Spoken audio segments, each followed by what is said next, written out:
नमः पार्वती पते हर हर महादेव। ओम नमः शिवाय। आप सभी भक्तों को रंभा तीज की बहुत बहुत शुभकामनाएं। प्रिय भक्तों, आज ज्येष्ठ मास शुक्ल पक्ष की तृतीया तिथि है और आज रंभा तीज का व्रत है। भविष्य पुराण के अनुसार पार्वती जी के आग्रह पर जन कल्याण के लिए भगवान शिव जी ने इस व्रत का विधान उन्हें बताया था।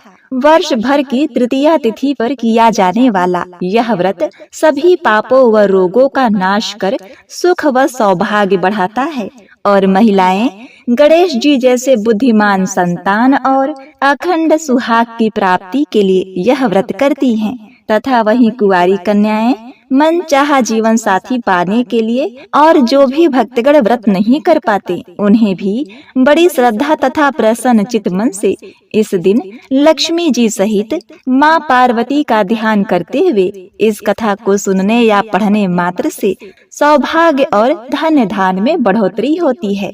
जिसकी कथा इस प्रकार से है। प्राचीन समय की बात है। रत्नसारपुर नगर में सुशील नाम का एक ब्राह्मण अपनी पत्नी लीलावती के साथ सुखपूर्वक निवास करता था। उसकी पत्नी लीलावती धर्मपरायण और मीठे वचन बोलने वाली एक गुणवान स्त्री थी। उनका दाम्पत्य जीवन प्रेम, विश्वास और भक्ति से भरा था। दोनों नियमित रूप से शिव पार्वती जी की पूजा करते थे। उनके घर में सुख समृद्धि का वास था। ऐसे ही एक दिन सुशील को व्यापार के सिलसिले में अचानक एक दूसरे राज्य में जाना पड़ा।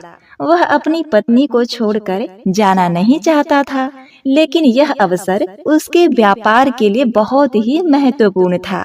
अब भारी मन से सुशील ने लीलावती को छोड़ा और अपनी यात्रा पर निकल पड़ा और जाते समय पत्नी से कहा कि मैं जब तक कमाकर बहुत सा धन लेकर न आऊं, तुम चूल्हे की आग मत बुझने देना।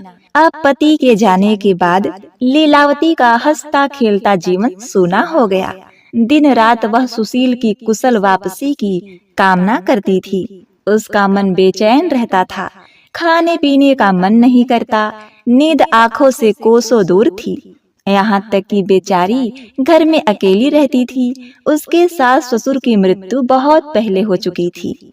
अब ऐसे ही एक रात जब वह किसी तरह सो पाई तो उसे एक भयानक स्वप्न आया। उसने देखा सुशील एक अनजान भूमि में भटक रहा है। उस पर अनेक विपत्तियां आन पड़ी है। कभी वह घने जंगल में खो जाता है तो कभी लुटेरों के चंगुल में फंस जाता है। अब स्वप्न में ही लीलावती जोर जोर से विलाप करने लगी। उसकी चीख पुकार सुनकर देवी पार्वती स्वयं को रोक नहीं पाई। उन्होंने एक वृद्ध और दयालु स्त्री का भेष धारण किया और लीलावती के घर के पास आईं। उन्होंने लीलावती को आवाज लगाई तो माँ पार्वती जो बूढ़ी स्त्री के भेष में थी, लीलावती के सिर पर हाथ फेरा और ममतामयी स्वर में पूछा, हे बेटी, तुम इतना विलाप क्यों कर रही हो? क्या कष्ट है तुम्हें? तब लीलावती ने अपनी आंखें खोली और सामने खड़ी बूढ़ी माई को देखकर कुछ शांत हुई। उसने अपनी सारी व्यथा, अपने पति के जाने का दुख, उस भयानक स्वप्न के बारे में देवी को बताया। सब सुनने के बाद वह वृद्ध स्त्री, जो वास्तव में माँ पार्वती थी, उन्होंने कहा, बेटी, तुम्हारे पति सकुशल घर लौट आएंगे। तुम्हें चिंता करने की कोई आवश्यकता नहीं। इस वक्त ज्येष्ठ मास चल रहा है और कल ज्येष्ठ मास शुक्ल पक्ष की तृतीया तिथि है। इसी दिन तुम सच्चे मन से रंभा तृतीया का व्रत करो। यह व्रत तुम्हारे पति को सभी विपत्तियों से बचाएगा और उसे शीघ्र ही घर वापस ले आएगा और तुम्हें एक संतान की प्राप्ति भी होगी। इतना कहकर देवी अंतर ध्यान हो गई। अब सवेरा होते ही चूल्हे की आग बुझ गई तो वह मन में बहुत घबराने लगी कि कहीं मेरे पति पर संकट तो नहीं आन पड़ा। जल्दी से पड़ोस में से आग लाकर चूल्हे में रख दूं, ऐसा विचार करके पड़ोस में गई। वहाँ पड़ोसन रंभा तीज का व्रत पूजन कर रही थी। पड़ोसन ने कहा, थोड़ी देर में आकर ले जाना। अब लीलावती ने पड़ोसन से पूछा, हे बहन, आप यह व्रत क्यों करती हैं? इससे क्या मिलता है? पड़ोसन ने कहा, पार्वती माँ और रंभा देवी के इस व्रत को करने से धन लक्ष्मी मिलती हैं और अपने पति पर आई हुई संकट टल जाती है और सभी मनोकामनाएं पूरी होती हैं। सुना हुआ गोद भरता है और व्यक्ति को बहुत ही तेजस्वी पुत्र की प्राप्ति होती है।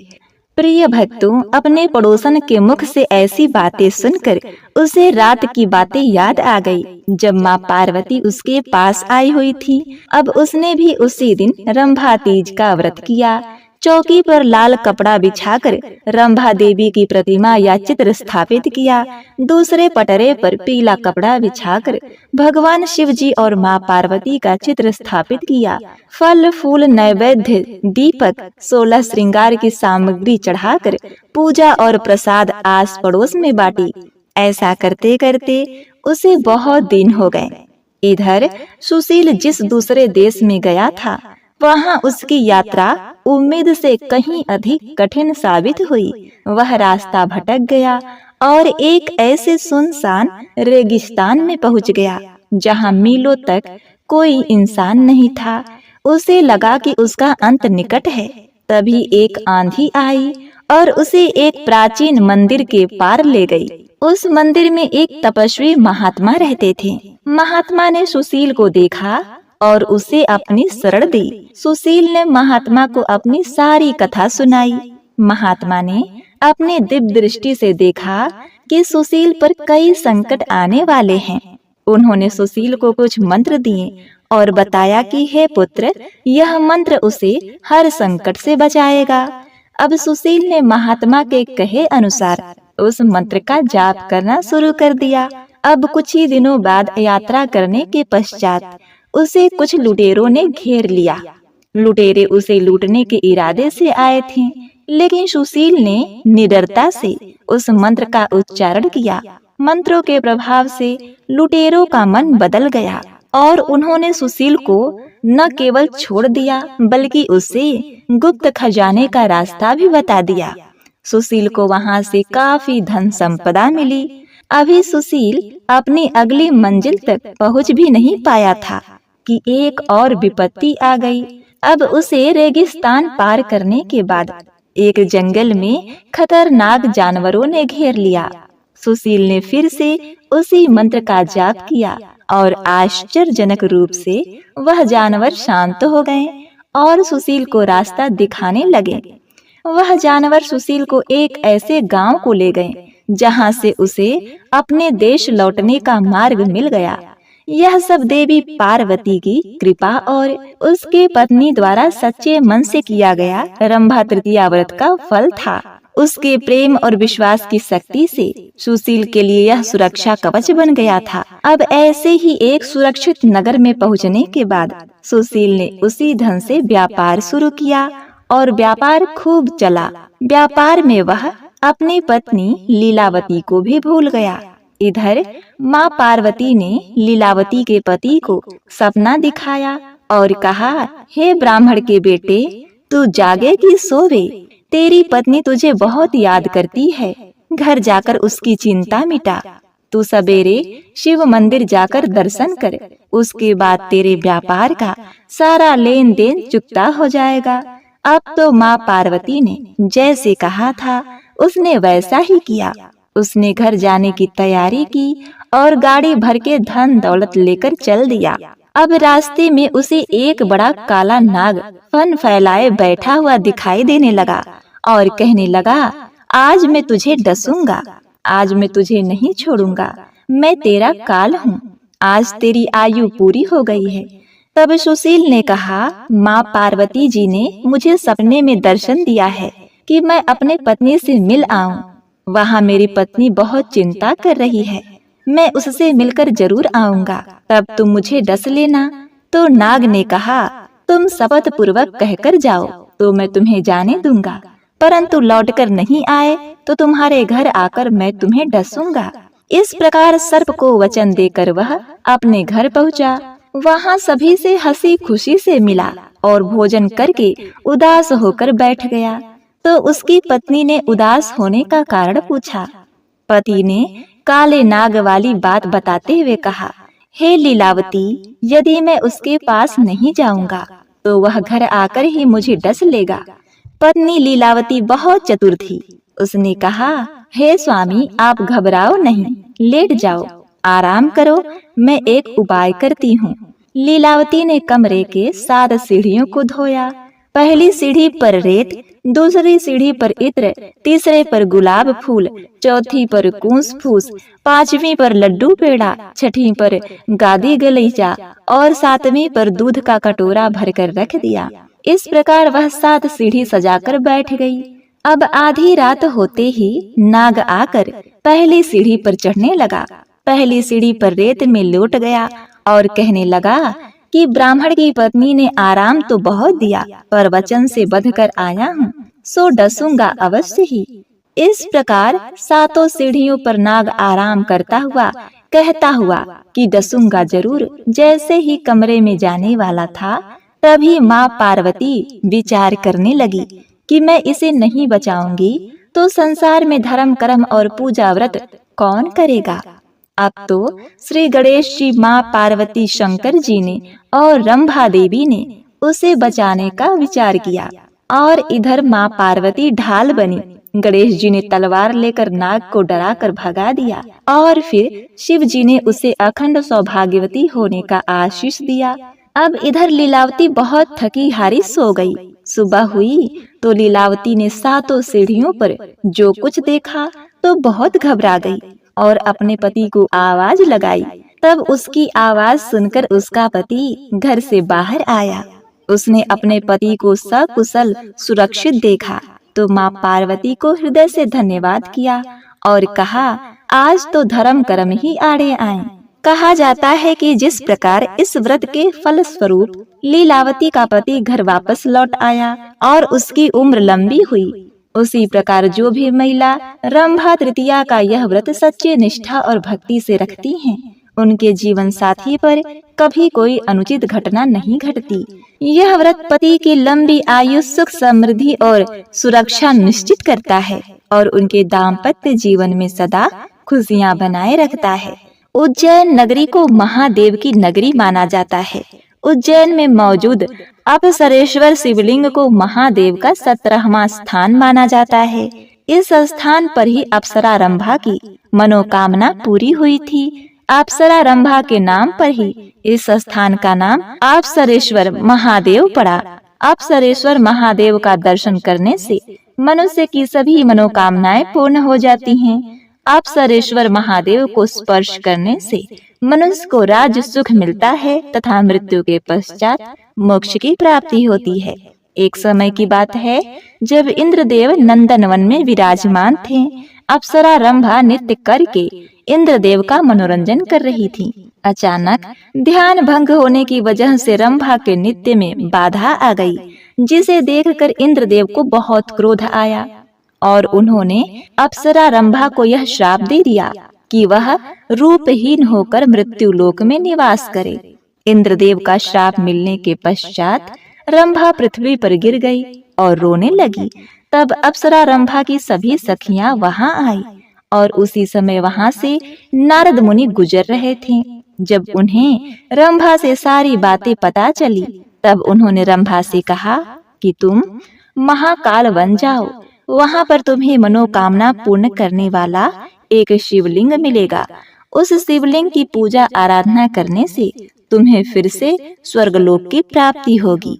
नारद मुनि ने अप्सरा रंभा को बताया कि जब अप्सरा उर्वशी ने इस लिंग की पूजा की थी, तब उन्हें पुरूरवा राजा पति के रूप में प्राप्त हुए थे। अब नारद देव की आज्ञा मानकर अप्सरा रंभा ने भी उसी लिंग की आराधना की। अप्सरा रंभा की कठोर तपस्या से भगवान भोलेनाथ प्रसन्न हुए और रंभा को यह वरदान दिया कि वह इंद्र की बल्लभ प्रिया बनेगी और जिस लिंग की उन्होंने पूजा की है उसे हमेशा अपसरेश्वर महादेव के नाम से पूजा जाएगा। और ज्येष्ठ मास के शुक्ल पक्ष की तृतीया तिथि के दिन जो स्त्रियां यह व्रत करेंगी उसे अखंड सौभाग्य और सुंदर बुद्धिमान पुत्र की प्राप्ति होगी। इस तरह कहकर महादेव अंतर ध्यान हो गए। तभी से सुहागिन और अविवाहित स्त्रियों द्वारा यह व्रत पूर्ण श्रद्धा और भक्ति पूर्वक किया जाने लगा। तो प्रेम से बोलिए नमः पार्वती पते हर हर महादेव। प्रिय भक्तों, आइए अब सुनते हैं सभी मनोकामनाओं को पूर्ण करने वाली और धन लक्ष्मी प्रदान करने वाली शिव जी और पार्वती जी की यह दुर्लभ कथा। गौरैया के शिव भक्ति और चिड़िया वाली बूढ़ी माँ की बड़ी ही दुर्लभ कथा। प्रिय भक्तों, चिड़िया वाली बूढ़ी माँ का मंदिर जो कि गुजरात में स्थित है, जो कि बड़ी ही दुर्लभ तथा सच्ची कहानी है। प्रिय भक्तगणों, आखिर कौन है यह चिड़िया वाली बूढ़ी माँ और क्या है चिड़िया की शिव भक्ति? तो आइए जानते हैं इस कथा के माध्यम से। कथा को शुरू करने से पूर्व आपसे निवेदन है कि जो लोग भगवान शिव जी के भक्त हैं, उनकी पूजा आराधना करते हैं, भोलेनाथ पर अटल विश्वास रखते हैं, तो इस कथा को पूरा सुने। कथा को आधा अधूरा छोड़कर जाने की गलती मत कीजिएगा, क्योंकि जाने अनजाने में आप पाप के भागी भी बन सकते हैं। आप शिव जी के भक्त हैं तो कथा का अनादर ना करें, कथा को पूरा सुने। तो सर्वप्रथम काशी विश्वनाथ ज्योतिर्लिंग का दर्शन करते हुए कथा का श्रवण करते हैं। प्रीति करो महादेव से मत मांगो फल दाम, तज कर फल की कामना करिए भक्ति निष्काम। बहुत समय पहले की बात है, एक नगर में एक बहुत बड़ा शिव मंदिर था। उस मंदिर के पास एक बहुत ही पुराना पीपल का पेड़ था, जिस पर एक गौरैया पक्षी का जोड़ा रहा करता था। उस मंदिर में प्रत्येक दिन सुबह शाम आरती होती, जिसे वे दोनों बड़े ध्यान से सुनते और शिव जी की भक्ति में लीन हो जाते थे। वह दोनों शिव भक्ति में इतना लीन रहते थे कि उन्हें अपने खाने पीने का कोई होश नहीं रहता था। उन दोनों पक्षियों का यह रोज का नियम था। जब भी मंदिर की घंटी बजती और आरती होती तो वहां दोनों पहुंच जाते और भगवान शिव की आराधना करते। प्रिय भक्तों, इस प्रकार उनका जीवन यापन हो रहा था। उन्हें बड़ी आसानी से भोजन और पानी भी मिल जाया करता था। उसी मंदिर के बगल में एक बूढ़ी माँ का घर था। वह बूढ़ी माँ घर में अकेली रहती थी। उसकी कोई संतान नहीं थी, ना ही कोई रिश्तेदार था। इस प्रकार वह अपना जीवन अकेले ही व्यतीत कर रही थी। वह अपने छत पर पंछियों के लिए रोज दाना डालती और पानी भी रखती थी। उनका यह रोज का नियम था।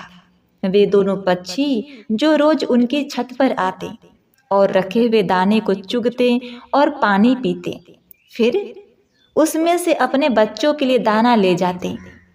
प्रिय भक्तगणों, उस बूढ़ी माँ के कारण उन पक्षियों का जीवन भी आराम से व्यतीत हो रहा था। एक दिन की बात है, वह बूढ़ी माँ बीमार हो गई और बिस्तर पर पड़ जाती हैं। उनकी सेवा करने वाला कोई भी नहीं था। वह अब छत पर दाना पानी भी नहीं डाल पा रही थी। बेचारी बूढ़ी माँ को चलने तक की शक्ति नहीं रह गई। अपने बिस्तर पर पड़ी रहती। कोई एक गिलास पानी देने वाला भी नहीं था। कोई अन्न पानी पूछने वाला नहीं, कोई दवा देने वाला नहीं। अब देखिए, वे पक्षी जब छत पर आते हैं तो देखते हैं कि छत पर दाना पानी नहीं है। उन्हें लगा कि बूढ़ी माँ कहीं गई हैं। इसी तरह 2 दिन, 3 दिन, 4 दिन बीत जाते हैं। बूढ़ी माँ कमजोर होती जाती हैं और एक दिन उनकी मृत्यु हो जाती है। अब देखिए, वह दोनों पक्षी परेशान हो जाते हैं। जब दोनों पक्षी देखते हैं कि बूढ़ी माँ का कुछ पता नहीं चल रहा है, तो वे दोनों परेशान हो जाते हैं और अपने उस प्यारी सी बूढ़ी माँ को पूरे नगर में ढूंढने लगते हैं। पर पूरे नगर में उन्हें कहीं भी उस बूढ़ी माँ का पता नहीं चलता है। तब चिड़िया अपने पति चिड़ा से कहती है कि हे पिया जी, हमने बूढ़ी माँ को कितना ढूंढा, पर बूढ़ी माँ हमें कहीं नहीं मिली। अब हम क्या करें? तब चिड़िया का पति कहता है, हे चिड़िया, हमने उन्हें हर जगह ढूंढा, पर हमने उन्हें उनके घर में नहीं देखा। एक बार उनके घर में भी जाकर देखना चाहिए, कहीं वह बीमार तो नहीं। चिड़िया ने कहा, हो सकता है। अब देखिए, वह दोनों उस बूढ़ी माँ के घर के अंदर चली जाते हैं। अंदर जाकर देखते हैं कि बूढ़ी माँ बिस्तर पर थी। उनके शरीर में कोई हलचल नहीं थी। उन भोले भाले पंछियों ने उन्हें जगाने की कोशिश की, अपने पंखों से उन्हें हवा किया, लेकिन वह बूढ़ी माँ नहीं उठी। तब गौरैया का जोड़ा समझ गया कि बूढ़ी माँ अब इस दुनिया में नहीं रही, उनकी मृत्यु हो चुकी है। यह देखकर दोनों पंछी बहुत ही दुखी हो जाते हैं। बूढ़ी माँ का मुंह खुला हुआ था, शरीर के ऊपर मक्खियां भिनभिना रही थीं। उनकी ऐसी अवस्था देखकर उनके हृदय में बहुत ही पीड़ा होती है। अब वे तो पक्षी थे, क्या करते। अब उन्हें दाना चुगने दूर दूर जाना पड़ता। शाम को जब मंदिर का घंटा बजता है तो वह दोनों गौरैया पंछी का जोड़ा मंदिर में पहुंच जाते हैं और एक पैर पर खड़ा होकर भगवान शिव की आराधना तपस्या करने लगते हैं। कठोर तपस्या करते करते बहुत समय बीत जाता है, लेकिन वह लगातार शिव जी की भक्ति करते ही रहते हैं। 1 महीना बीत जाता है, पर वे बिना कुछ खाए पिए भगवान की भक्ति ही करते रहते हैं। तब उन पंछियों की भक्ति देखकर भगवान शिव जी बहुत ही प्रसन्न हुए और उन्हें दर्शन देते हैं और उनसे पूछते हैं, हे पंछियों, तुम्हें क्या चाहिए? तुम जो भी मांगोगे मैं तुम्हें अवश्य दूंगा। मैं तुम्हारे इस कठोर भक्ति से बहुत ही प्रसन्न हूँ। तुम दोनों ने नन्ही सी जान होते हुए भी अपनी क्षमता से बाहर जाकर मेरी भक्ति की है। तब गौरैया ने कहा, हे प्रभु, हमें कुछ नहीं चाहिए, बस आप हमारी बूढ़ी माँ को फिर से जीवित कर दीजिए, बस यही चाहिए। तब भगवान शिव शंकर ने कहा, यह सृष्टि का नियम है पंछियों, जो मर जाता है वह कैसे जीवित हो सकता है? मैं सृष्टि के नियम को कैसे तोड़ सकता हूँ? तब चिड़िया ने कहा, नहीं भोलेनाथ, हमें कुछ नहीं चाहिए, हमें तो बस हमारी बूढ़ी माँ ही चाहिए। शिव जी ने कहा, हे पंछियों, अब इस बूढ़ी माँ का शरीर गल चुका है, उसमें से कीड़े निकलने लगे हैं, उनका शरीर बेकार हो गया है, मैं उन्हें कैसे जीवित कर सकता हूँ? तब दोनों पक्षी जिद करने लगे और कहते हैं, हे भोलेनाथ, आपने हमें वचन दिया है महादेव कि हम जो भी आपसे मांगेंगे आप अपने वचन से पीछे नहीं हटेंगे। तब भगवान शिव ने कहा, तुम्हारे जिद और अपने वचन के कारण मैं विवश हूँ।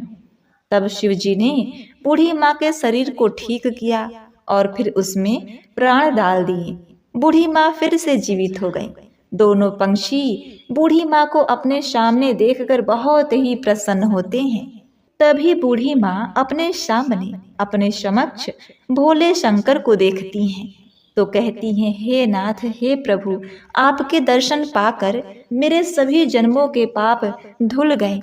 आपने मुझे दर्शन दिए हैं, हे प्रभु, मैंने ऐसा क्या काम किया था जो आपने मुझे फिर से जीवित किया?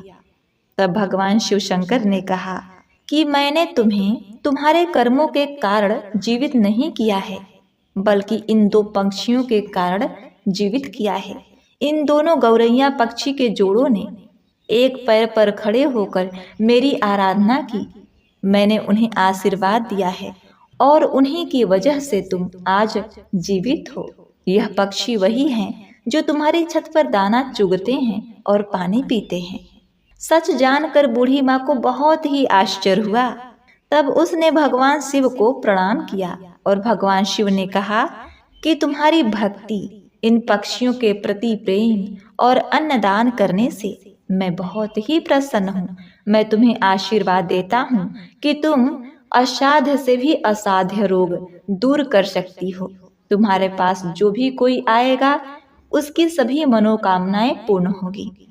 यह सब जानकर बूढ़ी माँ को बहुत ही आश्चर्य हुआ।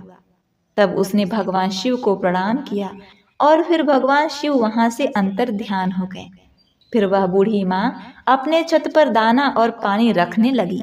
वह पंछी का जोड़ा वहां आता और दाना चुगता, पानी पीता और अपने बच्चों के साथ प्रसन्नचित्त रहने लगे। प्रिय भक्तों, उस बूढ़ी माँ ने उन पंछियों के जोड़ों से कहा, तुम दोनों ने मुझे जीवन दान दिया है, भगवान शिव की आराधना की है, अपने लिए कुछ ना मांग कर मेरे लिए मांगा है। मैं चाहती हूँ कि तुम मेरे घर में ही मेरे आंखों के सामने रहो। यह सुनकर दोनों पक्षी उस बूढ़ी माँ की बात मान लेते हैं और उनके घर आकर घोंसला बनाकर रहने लगते हैं। इसी तरह दिन बीतने लगे। बूढ़ी माँ तथा पंछियों की चर्चा दूर दूर तक होने लगी कि एक बूढ़ी माँ है जो मरकर भी जीवित हो गई और उसमें अजीब सी शक्तियां आ गई हैं। जब ढेर सारे लोग अपने दुख और परेशानी को लेकर उस बूढ़ी माँ के पास जाने लगे, यह देखकर बूढ़ी माँ सबसे पहले भगवान शिव की आराधना करने को कहती हैं। फिर उसके पश्चात भगवान शिव की विभूति देती हैं और उन्हें आशीर्वाद देकर वहां से विदा करती हैं। तब वह लोग भी भगवान शिव की पूजा पाठ करने लगे। धीरे धीरे उनके दुख दूर होने लगे। इस प्रकार धीरे धीरे बहुत समय बीत जाते हैं और बूढ़ी माँ एक दिन अपने उसी स्थान पर जब बहुत ही वृद्ध अवस्था में आ जाती हैं, तब जीवित समाधि ले लेती हैं और फिर उस स्थान पर भव्य मंदिर बनवाया जाता है। आज भी यह मंदिर गुजरात में स्थित है और इस मंदिर को चिड़िया वाली बूढ़ी माँ के नाम से जाना जाता है। उस मंदिर में आज भी गौरैया पक्षी का जोड़ा हमेशा देखने को मिलता है और इस तरह सबका कल्याण होता है। तो एक बार प्रेम से बोलिए नमः पार्वती पते हर हर महादेव। ओम नमः शिवाय। प्रिय भक्तगणों, अब आइए सुनते हैं भगवान भोलेनाथ की दूसरी कथा। यदि आपको हमारी यह कथा पसंद आ रही है तो आप हमारे चैनल को सब्सक्राइब, वीडियो को लाइक और कमेंट में जय भोलेनाथ का जयकारा जरूर लगाएं। भगवान भोलेनाथ की कृपा से आपकी समस्त मनोकामनाएं पूर्ण हों।